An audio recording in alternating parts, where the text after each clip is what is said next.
Então, bom dia a todos, a todas, né, que estão presentes. Hoje a gente vai dar início ao nosso segundo dia do curso de verão em Direitos Animais.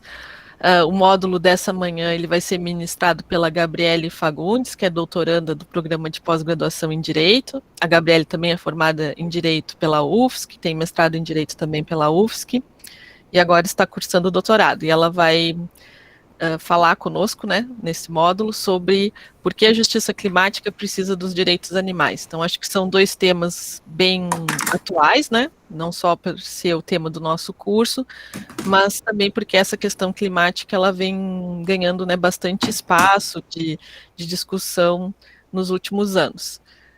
Eu passo a palavra para Gabriele, eu vou desligar a minha câmera aqui, né, para poder auxiliar ela com a apresentação. Então, todos bem-vindos. E ao final a gente responde não só as perguntas, né, sobre o módulo da Gabriele, mas também todas as outras dúvidas aí sobre presença, certificados e demais informações. Obrigada, Gabriele, né, pela disponibilidade e obrigada pela presença de todos que estão aqui na nossa sala. A palavra é tua, então, Gabriele. Então, professora Letícia, eu agradeço muito a oportunidade, eu fico muito feliz de estar aqui. Bom dia para todo mundo que está aqui na sala. Esse tema é um tema que me interessa muito e que eu sou bem suspeita para falar, mas eu acho que é um tema muito relevante. Hoje, com todos os eventos que aconteceram ano passado e esse ano, né, com a questão das queimadas na Amazônia em nível nacional, os incêndios na Austrália, os incêndios na Califórnia, que evidenciaram essa crise climática com efeitos muito prejudiciais aos seres humanos, mas também aos seres não humanos e a todos os outros elementos naturais. Então, é um tema que está, assim, muito em voga nas notícias, né? Se a gente vê, tem muita notícia sobre isso desde 2019, porque é algo que está acontecendo, assim, num nível absurdo que nunca aconteceu antes, né, essa questão de aumento dessas queimadas. No caso das queimadas da Amazônia, né, ela não é um evento natural, de ação humana, mas que foram agravados pelo aquecimento global, e da Austrália e do Canadá, que são eventos já naturais, que fazem parte da manutenção ali do ecossistema, mas que foram agravados também pelo aquecimento global, né? Então, passando para o primeiro slide. Obrigada, professora. Bom, antes da gente falar sobre justiça climática, né, a gente tem que falar sobre a questão das mudanças climáticas e como esses impactos sobre a estabilidade do clima no planeta, que são cada vez mais severos, vêm sendo alertados com preocupação pelo painel intergovernamental sobre mudanças climáticas, né? E o relatório mais recente do IPCC destacou a necessidade vital, então, de manter o aumento da temperatura global abaixo do 1,5 graus centígrados, porque as medidas de adaptação em níveis mais elevados envolvem dificuldades ainda maiores de realização. Dentro da questão de justiça climática, a gente fala muito em adaptação e mitigação. Não são conceitos que eu vou explorar a fundo com vocês, justamente porque o meu objetivo aqui nesse módulo é unir, né, a questão dos direitos dos animais com a justiça climática e ver qual que é a importância. Então, não vou extinguir, né, todo o conteúdo sobre a justiça climática, mas adaptação é simplesmente medidas que os seres humanos vão adotar para se adaptar a esses níveis, as mudanças climáticas, as mudanças que ocorrem devido ao aquecimento global. Então, por exemplo, se pode envolver construção de casas em palafitas, para que a casa não seja inundada devido ao aumento do nível do mar. E em compensação, do outro lado está a mitigação, que dentro do contexto da justiça climática, mitigar significa reduzir a, a emissão de gases, reduzir o que vai agravar o aquecimento global. Mas eu não vou me estender muito mais sobre isso. Então, como a gente pode ver, pelo mesmo próprio último relatório do IPCC, existe uma necessidade vital de conter essas mudanças climáticas, né?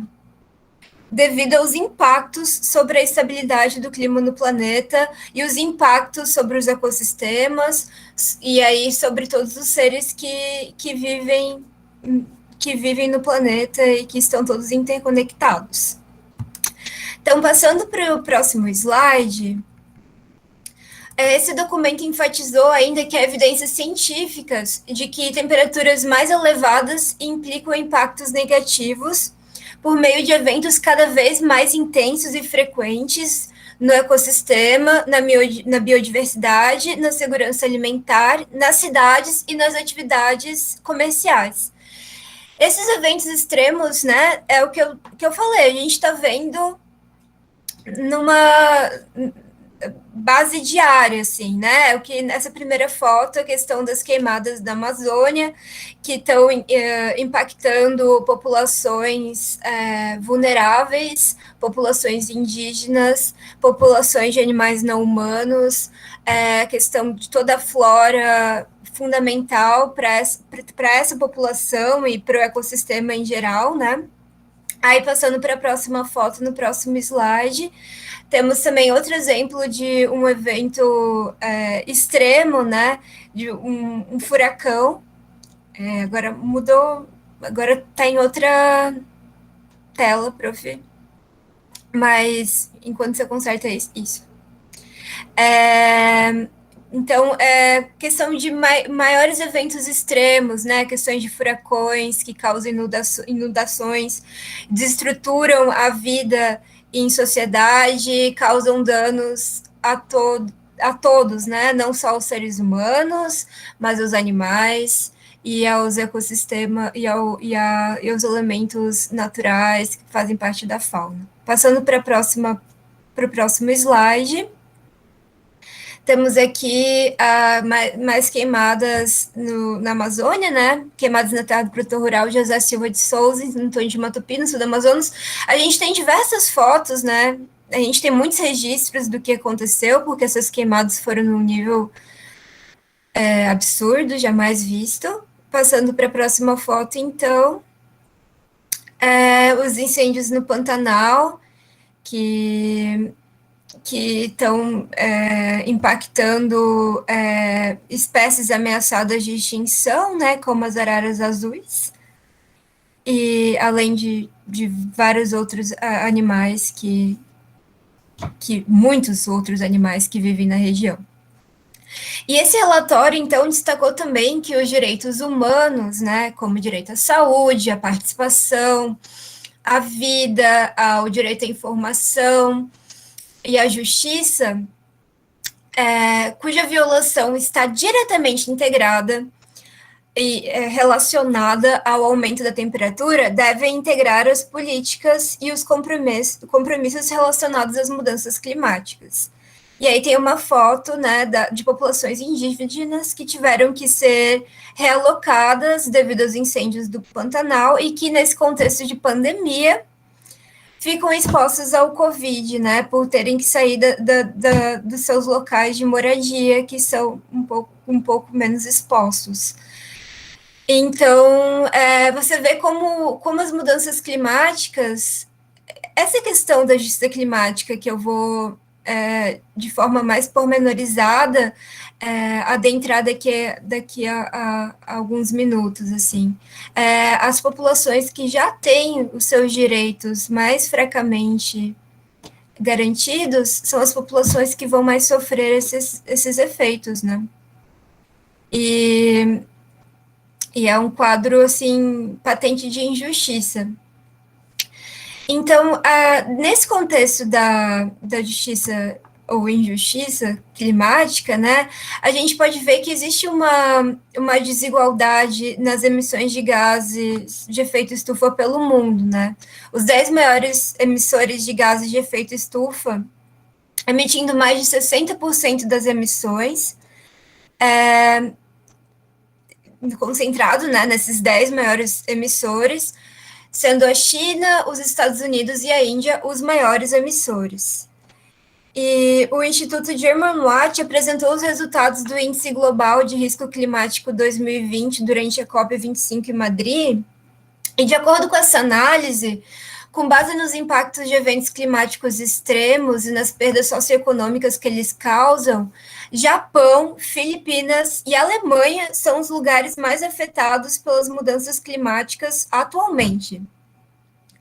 Os países menos vulneráveis aos impactos das mudanças climáticas são, digamos, no geral, os maiores emissores de gases de efeito estufa, enquanto os mais vulneráveis são os menos responsáveis pela sua produção.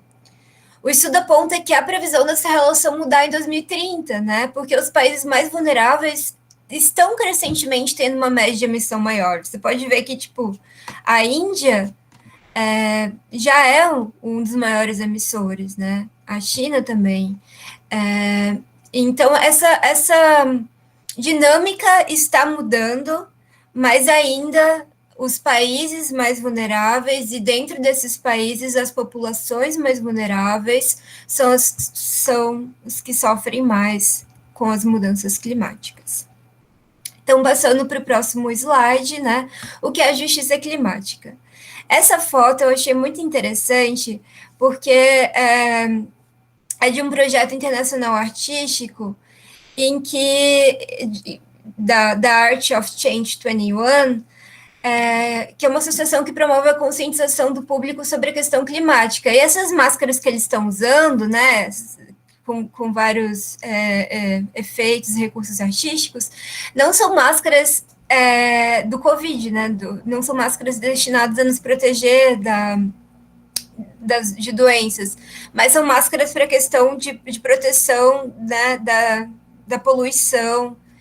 E é interessante, né, ver esse uso das máscaras e esse conceito antes do seu significado para a maior parte da gente mudar, né? Porque hoje máscara é uma coisa que faz parte do nosso dia a dia e está relacionado diretamente ao Covid, que inclusive também tem sua relação com as mudanças climáticas, que eu vou dar uma explicação breve no futuro, ali, daqui a alguns minutos também. Então, o que é justiça climática? Bom, a injustiça causada pelas mudanças climáticas hoje é uma parte muito relevante do contexto da justiça ambiental vigente. Então, antes de dizer o conceito que está aqui no slide, o movimento da justiça ambiental, ela vai nascer lá nos Estados Unidos na década de 60. E ele estava vinculado à luta pelos direitos civis e políticos no momento em que os movimentos sociais perceberam que, peraí, as populações mais vulneráveis em termos de direitos econômicos e sociais também são as mais vulneráveis quando se trata de riscos ambientais. Então, o termo justiça ambiental, em sua origem, vai se relacionar ao movimento contra a contaminação tóxica e vai se opor ao racismo ambiental. Isso aqui o Schulasberg, que é um grande autor sobre justiça ambiental, vai falar. Com o desenvolvimento da comunidade humana e com as consequências tecnológicas e impactos ambientais globalizados, a justiça ambiental não se resume mais a essas duas temáticas apontadas por Schulasberg. A temática do clima hoje se apresenta como de extrema importância nessa área, com a emergência da justiça climática, então, a partir da justiça ambiental. E uma grande influência na criação da intersecção entre justiça ambiental e climática foi o furacão Katrina, no ano de 2005, um desses eventos extremos que começaram a acontecer. E após esse evento, pesquisadores e organizações da justiça ambiental passaram, então, a dar um maior enfoque à temática das mudanças do clima. Então, justiça climática é um termo empregado para enquadrar o aquecimento global como uma questão ética e política, não como um tópico puramente ambiental ou físico em sua natureza. Isso é feito relacionando os efeitos das mudanças climáticas a conceitos de justiça, particularmente, então, justiça ambiental e justiça social. E através da análise de questões como a igualdade, direitos humanos e as responsabilidades históricas das mudanças climáticas, né? Quem que foram os maiores responsáveis por causar essas mudanças na história? E as comunidades historicamente marginalizadas, como mulheres, populações indígenas, comunidades negras, comunidades de baixa renda, geralmente enfrentam as piores consequências das mudanças climáticas. E dentro desse grupo de comunidades vulneráveis, a gente vai encaixar aqui também os animais não humanos, né? Que são extremamente vulneráveis por não ter uma voz e por serem considerados pela maior parte da comunidade humana como seres inferiores, por não terem as capacidades humanas de racionalidade, de comunicação verbal, dentre outros elementos. Então, nesse contexto, de fato, os menos responsáveis pelas mudanças climáticas sofrem as suas maiores consequências. Um quadro assim, visível, né, de injustiça. E a justiça climática vai posicionar a temática dos direitos humanos no centro do desenvolvimento global e reconhece a necessidade dos indivíduos mais vulneráveis climaticamente, demandando, então, que haja uma distribuição justa de recursos e promovendo a participação de grupos vulneráveis na realização de decisões acerca da mitigação e adaptação climática, né? Que eu já comentei brevemente os conceitos. E o que eu quero aqui, né, nessa palestra, é ver a importância dentro da justiça climática, não só sobre sobre a temática de direitos humanos, né, como a temática de direitos humanos é importante, mas estender essa justiça climática aos animais não humanos, que também são indivíduos vulneráveis, de certa maneira ainda mais vulneráveis em certos critérios, e que não contribuem nada, né, para essas mudanças climáticas, exceto quando empregados pelos seres humanos na agropecuária, e que são os que sofrem mais violentamente essas consequências, né? Então, passando para o slide 11, eu queria passar rapidamente sobre essa questão do movimento da justiça climática, que é algo que a gente tem visto, assim, mais recentemente nas notícias, justamente por causa principalmente por causa da Greta, né, Thunberg. Então, o movimento para resistir à ameaça ambiental das mudanças climáticas vai se originar lá no final dos anos 80, começo dos anos 90. No final dos anos 80, os cientistas climáticos e ONGs ambientais começaram a pressionar organizações internacionais e estados a tomar atitudes com base em estudos meteorológicos e atmosféricos que, na época, já demonstravam uma tendência clara do aquecimento global e as suas possíveis e prováveis, na verdade, consequências negativas. Então, passando para o próximo slide, em 88, o painel intergovernamental em mudanças climáticas, o IPCC, ele foi estabelecido pelas Nações Unidas para que fossem iniciadas discussões acerca de modos de reduzir emissões de gases de efeito estufa. E, ao mesmo tempo, uma rede global de ONGs ambientais surgiram para pressionar a ONU para propor um acordo internacional obrigatório sobre o clima, que foi conhecida como Rede de Ação Climática. Ao longo, então, da década de 90, início de 2000, O movimento climático global para reduzir os gases de efeito estufa concentrou-se nos países capitalistas desenvolvidos e trabalhou em sua maior parte por meio de canais institucionais dos órgãos da ONU, por meio da participação de ONGs ambientais. Esse período é conhecido como a mobilização de cima, né? Como somente os países menos vulneráveis e as comunidades menos vulneráveis começaram a se mobilizar nesse sentido e a também se preocupar com a sua segurança e com os impactos do clima. Mas, com o tempo, então, isso vai se modificando. Então, passando para o próximo slide, a partir do meio dos anos 2000, o movimento da justiça climática ela vai se tornar mais contencioso, organizando marchas, manifestações no mundo todo. O uso de táticas não institucionalizadas aumentou com a falta de progresso dentro do sistema da ONU para fazer cumprir acordos anteriores e responsabilizar os países pelas emissões de CO2. Já em 2005, o movimento de massa pela justiça climática podia mobilizar manifestações simultâneas em cidades em vários continentes. Então, foi ganhando cada vez mais força e se popularizando cada vez mais. E ele atingiu os seus picos em 2014 e 2015, realizando dias globais de protesto na maioria dos países do mundo e mobilizando outra grande campanha em setembro de 2018. E o movimento ele ganhou um grande impulso em 2019 com o surgimento da Fridays for the Future, promovendo centenas de ações em todo o mundo. Então, o que é a Fridays for the Future?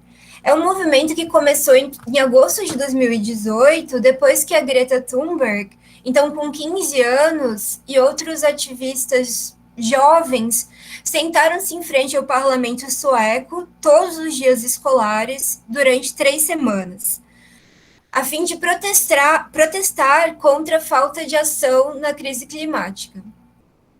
Ela postou o que estava acontecendo, o que estava fazendo no Instagram e no Twitter, e logo se tornou viral, né? E foi se popularizando cada vez mais, então, e alcançando camadas mais jovens, esse movimento pela justiça climática. Passando para o próximo slide, então, vamos agora discutir questões de justiça no debate climático, né? No debate climático, a preocupação com a justiça ela está fincada nas imensas diferenças nas contribuições históricas e projetadas dos países para as emissões globais de gases de efeito estufa. Também está focada na vulnerabilidade às mudanças climáticas e a sua capacidade de arcar com os custos de mitigação ou adaptação às mudanças climáticas, que são diferentes entre os diversos países. Para alguns estudiosos, questões de justiça no debate climático se concentram ao longo de 3 elementos. Então, seria a compensação por danos passados, justiça compensatória, que seria, então, focada mais aos países industrializados, ou os países desenvolvidos hoje, que durante a Revolução Industrial foram os maiores responsáveis, né, pela geração de gases de efeito estufa e, por consequência, aquecimento global. Distribuição de responsabilidades futuras e presentes, justiça distributiva, no sentido também de responsabilizar hoje os países em desenvolvimento que também contribuem para essas mudanças climáticas devido à sua rápida industrialização, e a adoção de procedimentos justos e estrutura inclusiva no processo de chegar à tomada de decisão, que seria uma justiça processual. Bom, sem me delongar demais nesse ponto, passando para o slide 15, que é sobre, né, o título, né, dessa palestra, por que a justiça climática precisa dos direitos animais, né? Então, primeiro, é importante frisar que os animais são um grupo extremamente marginalizado nesse contexto da justiça climática, né? como eu já falei, contribuindo nada para o aquecimento global, quando não explorados na atividade agropecuária, em que eles vão se concentrar em grande quantidade, produzindo metano, produzindo outros gases, óxido nitroso, que são extremamente prejudiciais para esse processo de mudanças climáticas. E, além disso, eles são violentamente vitimizados nesse processo, né? Morrendo aos bilhões em desastres naturais movidos pelo aquecimento global, ou até mesmo lentamente com a perda dos seus habitats e fontes de alimentos. E eles são um grupo que não pode falar por si mesmo e se posicionar, e são considerados pela maior parte da comunidade humana como inferiores aos seres humanos, simplesmente por não serem humanos, por não terem características humanas, os que faz ainda mais vulneráveis. Eu baseei essa parte da minha palestra numa palestra maravilhosa dada por um ativista e ex-professor de direito ambiental, que é o Wayne Hsiung, eu acho que é assim que se fala o sobrenome dele, que ele é cofundador da Direct Action Everywhere, e nessa palestra ele discute, né, como a mudança climática devastou vidas não humanas, e por que isso é importante para o futuro da civilização humana, e porque construir direitos animais no nosso sistema político é a maneira mais rápida de sair da crise climática. Então, eu usei muito do que eu aprendi com a palestra dele nessa parte. Se vocês quiserem, inclusive, ver a palestra original, tem no YouTube, foi onde eu achei. E o título é Why Climate Justice Needs Animal Rights. É uma palestra, inclusive, que ele deu na Yale. E essa ONG que ele é cofundador, a Direction Action Everywhere, é uma ONG, assim, que eu acho o trabalho maravilhoso. É uma rede internacional de ativista dos direitos dos animais, fundada em 2013, que usa protestos perturbadores e táticas de ação direta não violenta, como resgate aberto de animais de fazendas industriais. Então, eles fazem muito essa questão de ação direta, para que haja uma mudança concreta. E a sua intenção é construir um movimento que possa, eventualmente, mudar a cultura e mudar as instituições sociais e políticas. E esses ativistas, eles trabalham com um fim muito valoroso, né, que é pôr fim ao status de mercadoria dos animais. Então, passando para minha fala propriamente dita, depois de fazer essa introdução, a raiz de muitos dos problemas que enfrentamos hoje é uma desconexão com o mundo natural, uma desconexão com nossas comunidades humanas, com as plantas, com as comunidades de animais não humanos que compartilham esse planeta com a gente. E essa desconexão levou a uma destruição, a um massacre, a uma violência sistemática e uma escala nunca já vista na história humana. Essa desconexão é discutida por diversos autores já. Um autor que eu gosto muito é o François Hoche, que vai discutir isso na obra Natureza à Margem da Lei. E é discutida de forma geral em um nível cada vez mais frequente no mundo atual, tendo sido, inclusive, o tema do discurso do ator Joaquin Phoenix nos Oscars do ano passado, no mundo ainda pré-pandemia, né? O meu ponto aqui, então, nessa palestra, é defender por que queremos levar a sério não apenas justiça climática, mas mesmo justiça social. E se queremos levar a sério, por que devemos incluir direitos dos animais na discussão? Então, passando para o próximo slide, as 3 principais razões estão aqui nesse slide. Há 3 valores que os direitos dos animais fornecem que nós precisamos entender se queremos levar a discussão sobre justiça climática em um nível mais profundo. O primeiro é o valor diagnóstico. Nós precisamos considerar os direitos dos animais, porque o que acontece com os animais vai acontecer com a gente, seres humanos. O que acontece com os animais, portanto, é um sinal de alerta para o que acontecerá conosco, né? Valor diagnóstico. Em segundo lugar, os direitos dos animais fornecem um imenso valor instrumental para populações para populações, civilizações humanas, né? Isso eu vou explorar um pouco mais, eu vou explicar um pouquinho mais para vocês adiante. Mas como fala o Wayne no discurso dele, quando comemos os nossos mortos, eles voltam para nos assombrar de várias formas, né? E eu também vou discorrer melhor, vocês vão entender melhor essa expressão, né? Que pode parecer um pouco estranho agora. Em terceiro e último lugar, os direitos dos animais fornecem um valor intrínseco, né? Os animais são sujeitos de uma vida, como diria Reagan. Eles têm sentimentos, têm capacidade de sentir dor e prazer, sem ciência, como diria Peter Singer. Eles têm famílias, muitos vivem em organizações sociais, como nós humanos, e são sujeitos de justiça, assim como qualquer comunidade marginalizada.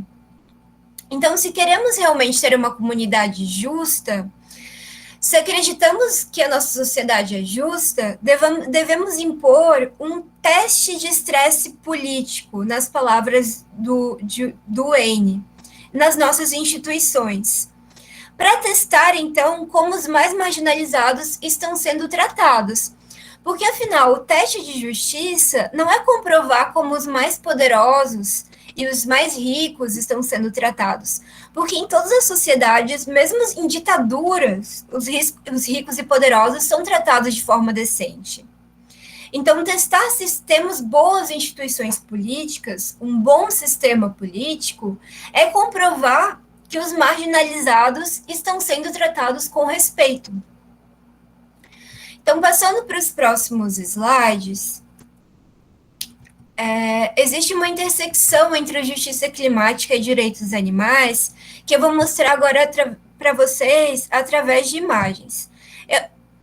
Eu procurei não colocar imagens muito chocantes, né? Porque eu sei que normalmente nós que vamos fazer um curso de direitos animais, a gente né, nós já somos pessoas sensíveis à violência animal. Então, tentei não colocar fotos não muito violentas, mas elas estão retratando animais em sofrimento, algumas são um pouquinho mais, então são avisos aos mais sensíveis visualmente, assim. Então, essas duas primeiras imagens que vou mostrar, vamos se ater a essa primeira, né?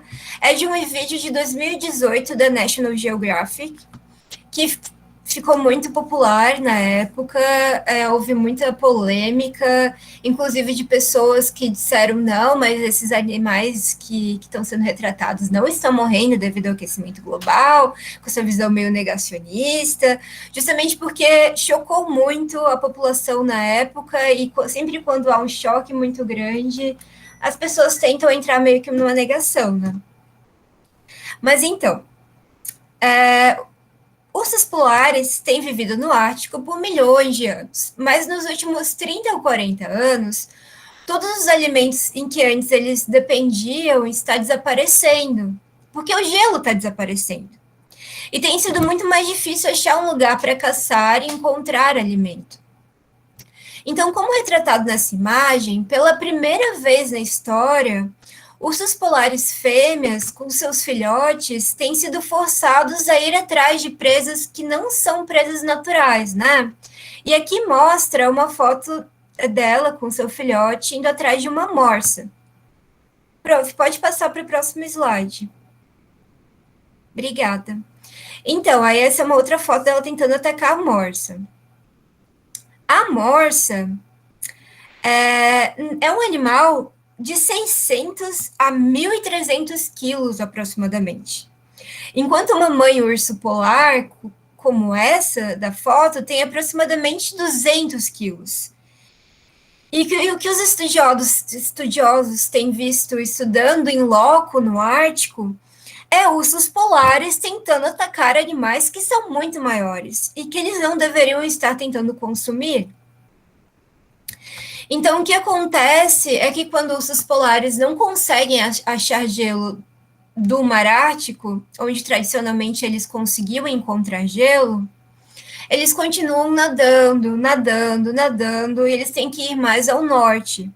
Porque onde eles dão a luz, em cavernas mais ao sul, nesses lugares mais quentes. E eles têm que ir mais ao norte para encontrar comida, e os seus filhotes vão seguindo. Então, passando para o próximo slide,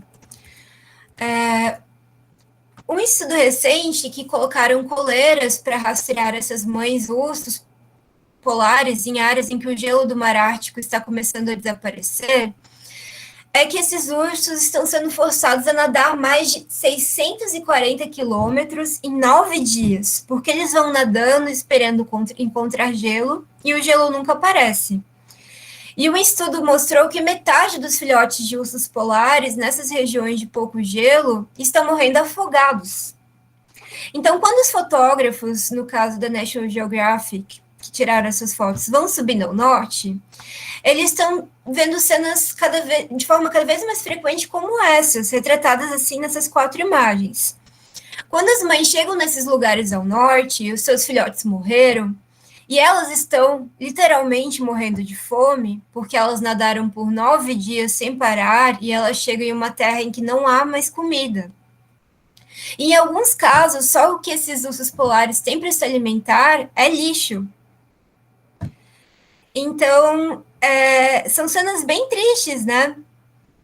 Ainda mais de uma megafauna carismática que, na verdade, muitas pessoas ligam quase que exclusivamente somente para elas, né? Mas é o que está acontecendo. As pessoas podem negar e dizer que isso é foto, né? O que aconteceu muito na época, né? Das pessoas ficarem, tipo, não aceitarem, dizerem, não, mas como é que sabem que esses animais estão sendo afetados pelo aquecimento global? Ele pode ser um animal isolado que está doente e tal. Mas pelo trabalho desses estudiosos que estão lá em loco e pelo trabalho dos próprios fotógrafos, eles conseguem acompanhar que isso é uma consequência da falta de gelo no Ártico. E o que é a causa da falta de gelo no Ártico? Aquecimento global, mudanças climáticas.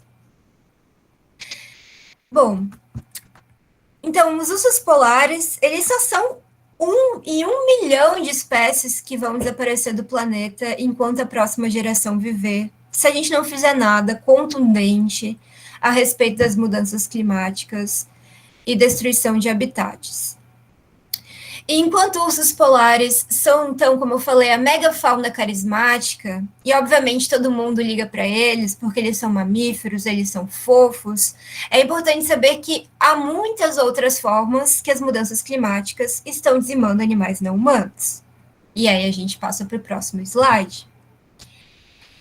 Essa foto é de um peixe de uma família de peixes chamada Gonostomatidae, conhecidos em inglês como Bristol Mouthfish, que são os animais vertebrados mais numerosos do planeta, e eles vivem em níveis profundos do oceano. Estudiosos descobriram que essa família é a mais numerosa que todas as espécies de animais possivelmente combinadas da Terra. Eles reúnem entre 100 trilhões e 100 quadrilhões de indivíduos em todos os oceanos. E o motivo por que começamos a perceber isso é que quando os seres humanos começaram a fazer drenagem das partes mais profundas dos oceanos para pesca, o que são em que se usa um tipo de aparelho, tipo uma pá, onde eles pegam tudo de inteiro do ecossistema do oceano e tentam encontrar ali as 6 ou 5 espécies de peixes que nós queremos comer, eles continuam a encontrar uma grande quantidade desses animais. Eles têm, como a gente consegue ver na foto, a pele translúcida, né? Porque como eles vivem nas profundezas, não há necessidade de bloquear a radiação solar. O que os estudiosos descobriram é que entre os últimos 10 a 20 anos, parcialmente devido ao aquecimento dos oceanos, as águas então não estão mais afundando. A água está quente, a água quente sobe e a água fria afunda. Não há mais oxigênio nas profundezas, portanto. E o que significa que esses trilhões ou quadrilhões de indivíduos não conseguem mais respirar. Então, eles estão literalmente sufocando. E o que acontece é que eles estão indo para as águas mais rasas. e eles estão lotando as camadas superiores do oceano. Isso está acontecendo com uma população de indivíduos mais numerosa que os seres humanos que existem e jamais existiram. E passando para o próximo slide, o que nessa foto está retratado é o que acontece quando falta oxigênio no oceano, né? Os peixes são todos limitados a uma área restrita e a maioria morre por não conseguir respirar. Na verdade, o que está retratado na foto não é exatamente relacionado diretamente ao Brittle Fish, lá, esse peixe dessa família específica com nome complicado. O que está retratado é a floração algal, ou bloom de algas, que é a proliferação em um ambiente aquático de organismos plantônicos, em geral microalgas e cianobactérias, isoladas ou conjuntamente com organismos zooplantônicos. Essa proliferação, em geral sazonal, ou pelo menos de caráter transitório, conduz ao rápido crescimento de biomassa contida na coluna de água, levando, entre outros efeitos, a uma acentuada redução na transparência e uma redução do oxigênio da água, né?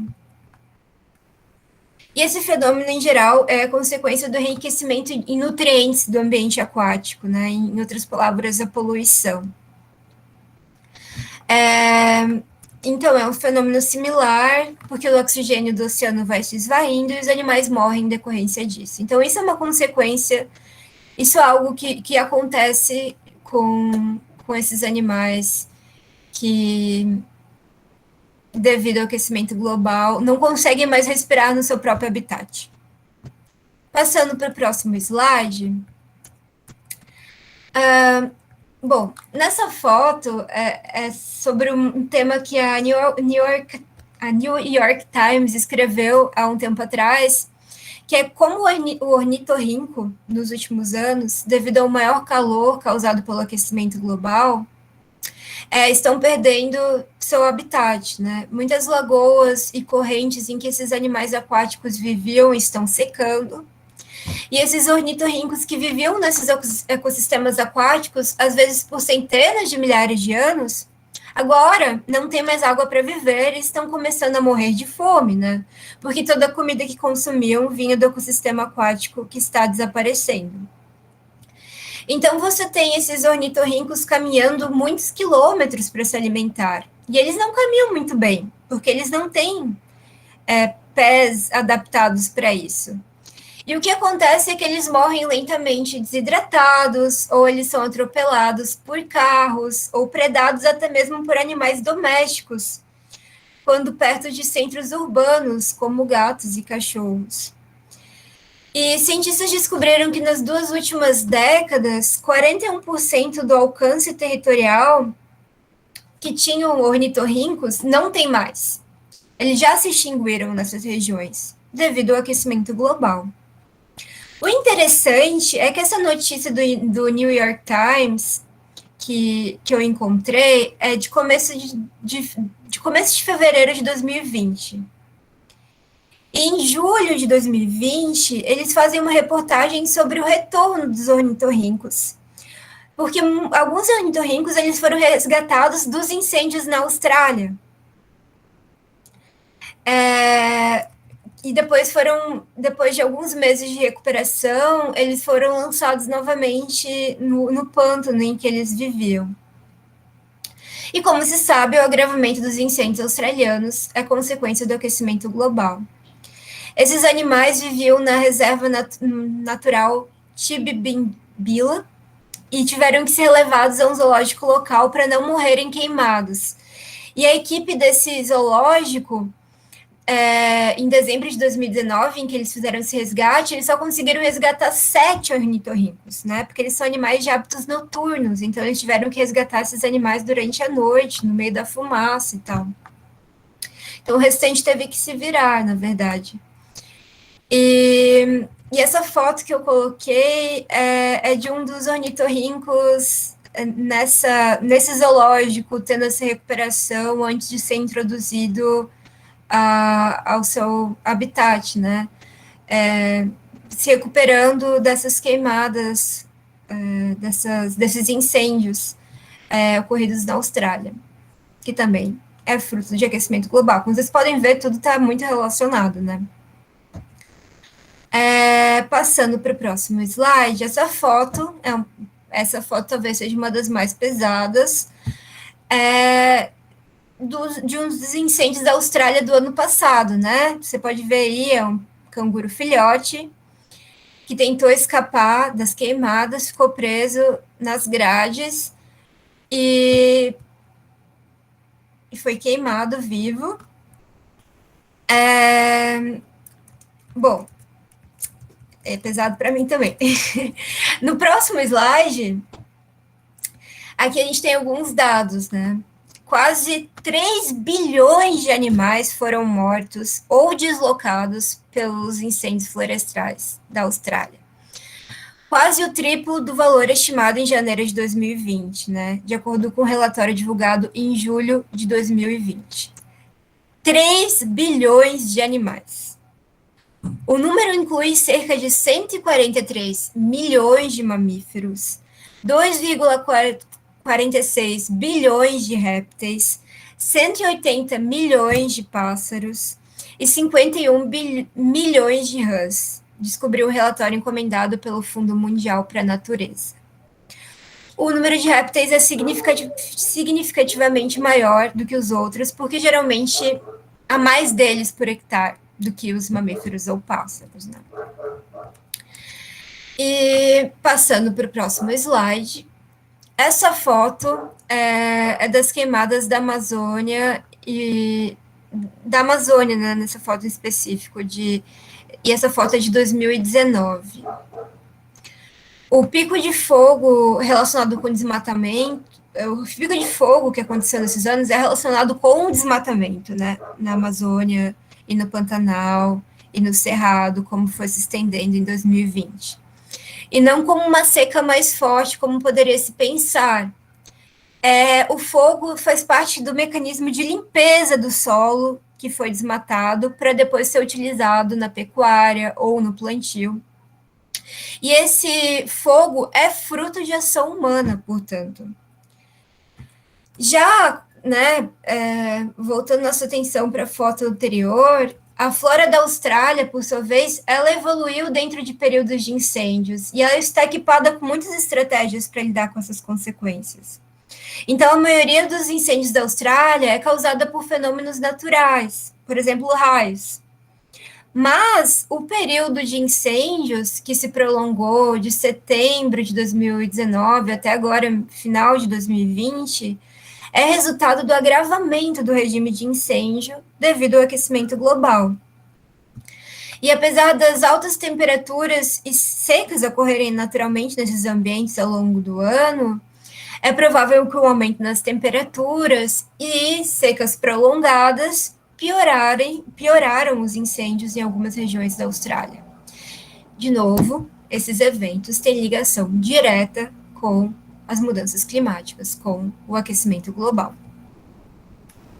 Passando para a próxima imagem, na Amazônia, Pantanal, no Cerrado, aqueles que mais sofrem com as queimadas são as populações mais vulneráveis.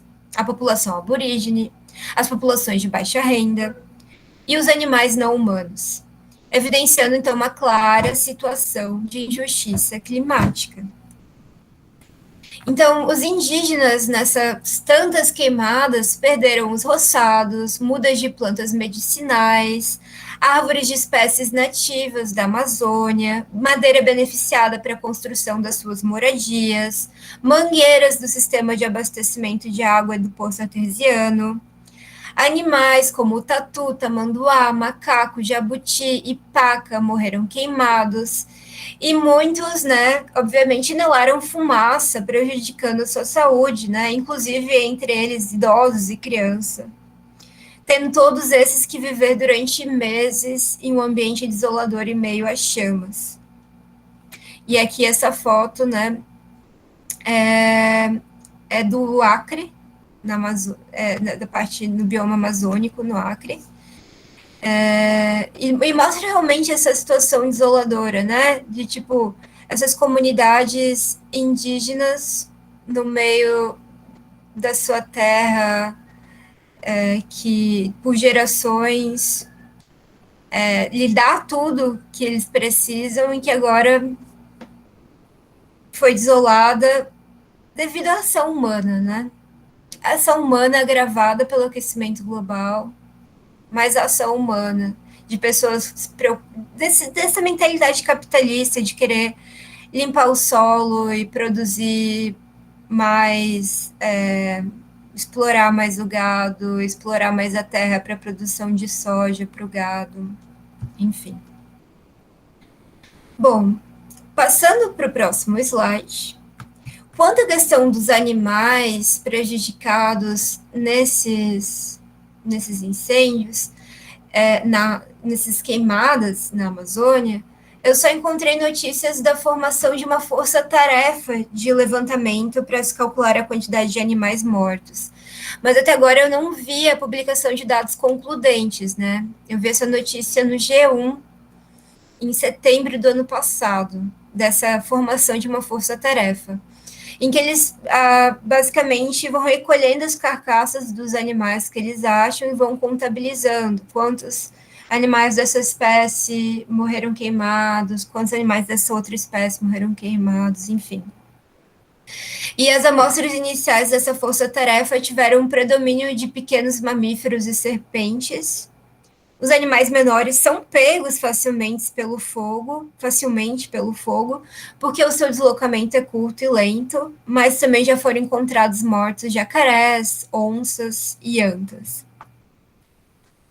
Então, temos aqui a foto de um brigadista, né, pegando aqui um tatu carbonizado.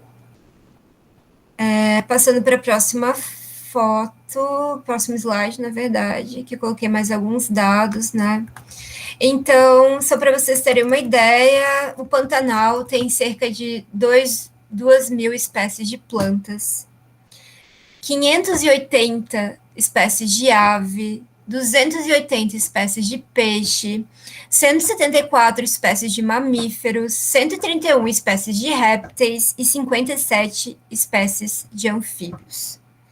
E o número de invertebrados é desconhecido.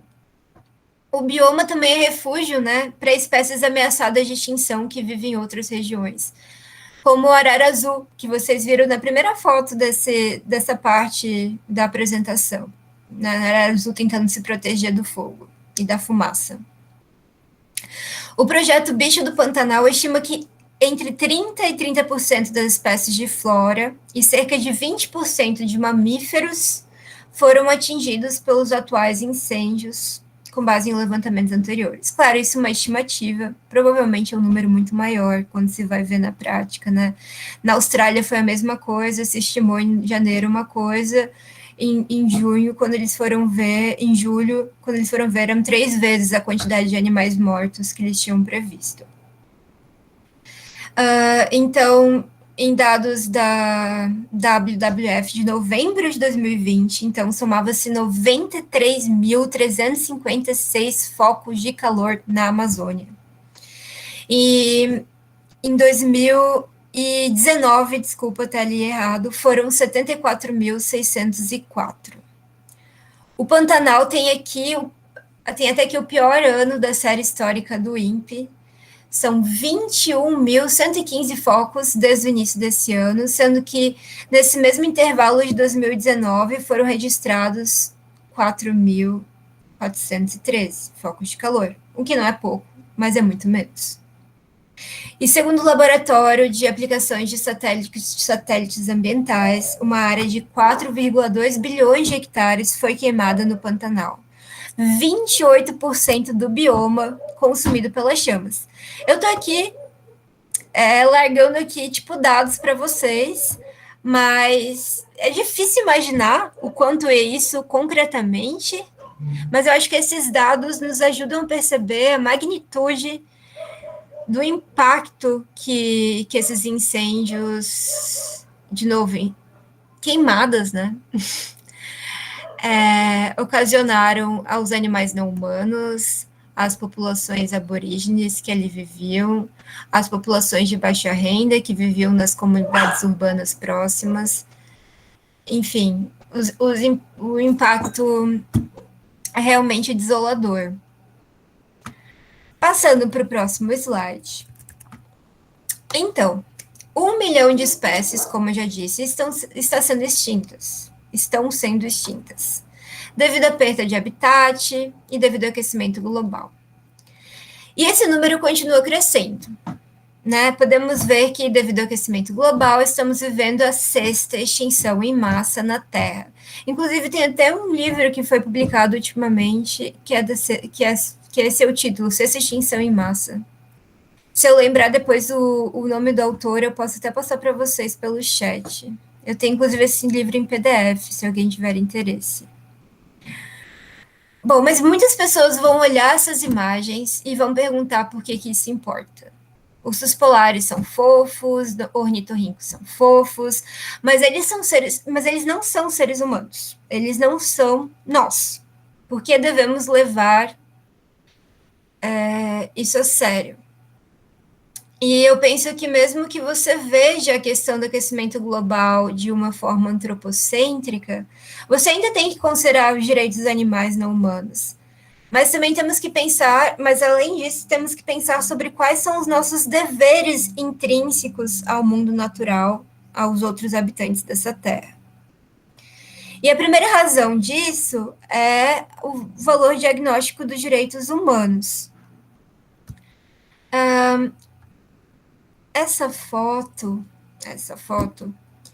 desse slide é uma foto da Indonésia, e o que está acontecendo lá é a aniquilação desses animais, dos orangotangos.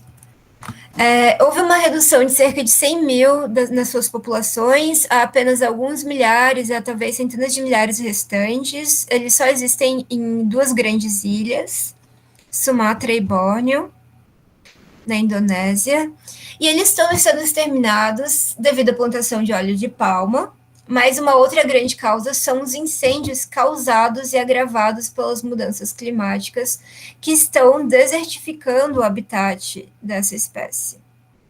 Um relatório de 2007, há mais de 10 anos atrás, menciona que a maior parte desses incêndios estão relacionados a um aumento da temperatura e secas.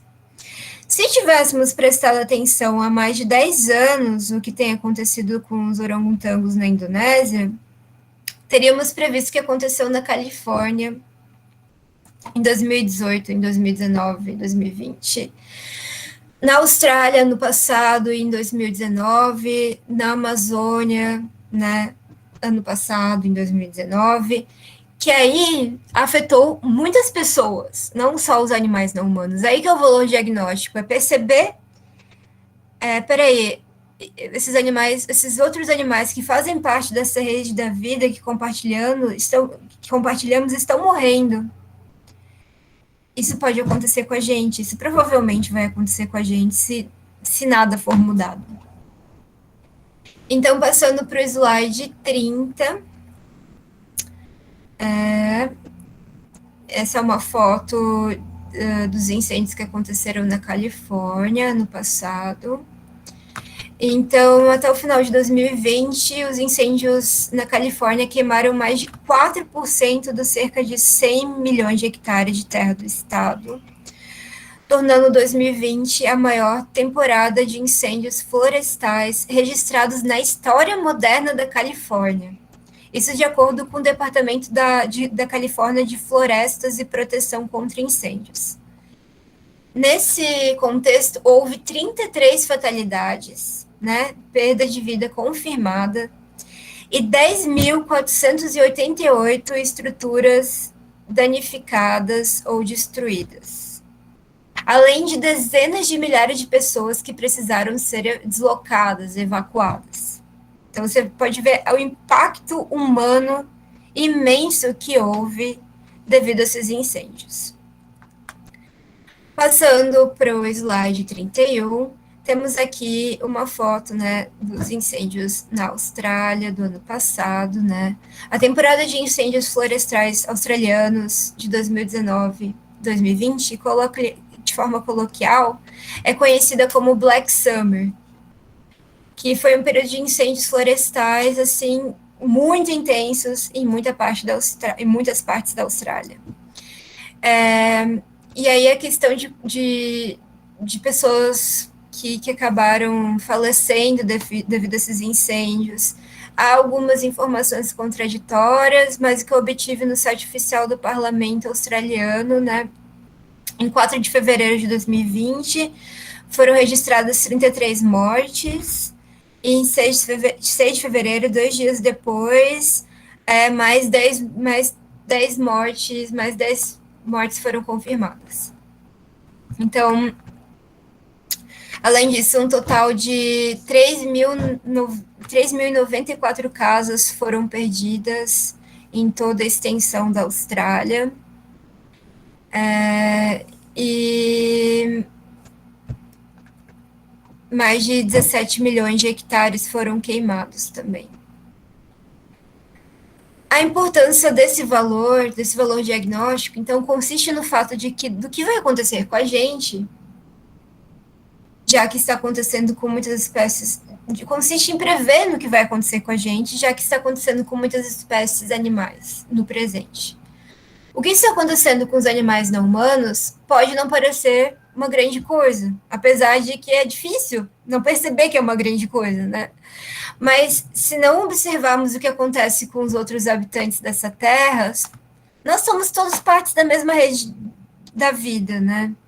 Como diria Capra. E se outras vidas nessa terra estão morrendo, isso é um preview do que vai acontecer com a gente. Bom, slide 32. O próximo valor a ser explorado é o valor instrumental. Então, que aí é aquela frase que o Wayne vai falar, né? Comendo nossos mortos. Essa foto é de uma cena causada pela inundação gerada por um furacão, né? O furacão Floyd, ocorrido nos Estados Unidos em 99. O que aconteceu com esse furacão é que ele inundou essa criação intensiva de porcos na Carolina do Norte, e muitos morreram afogados dentro da instalação, e outros saíram tentando escalar as estruturas e se salvar. Há bem menos porcos na Carolina do Norte do que humanos, mas os porcos desse estado produzem 10 bilhões de galões de resíduos todo ano, e massivas lagoas anaeróbicas, que são lagoas de resíduos, são geradas. Então, quando em eventos extremos, né, como esse, em que acontece uma inundação, essas lagoas anaeróbicas, que estão cheias de químicos, antibióticos, doenças, corpos de animais em decomposição, são levadas com a água a toda a região da Carolina do Norte.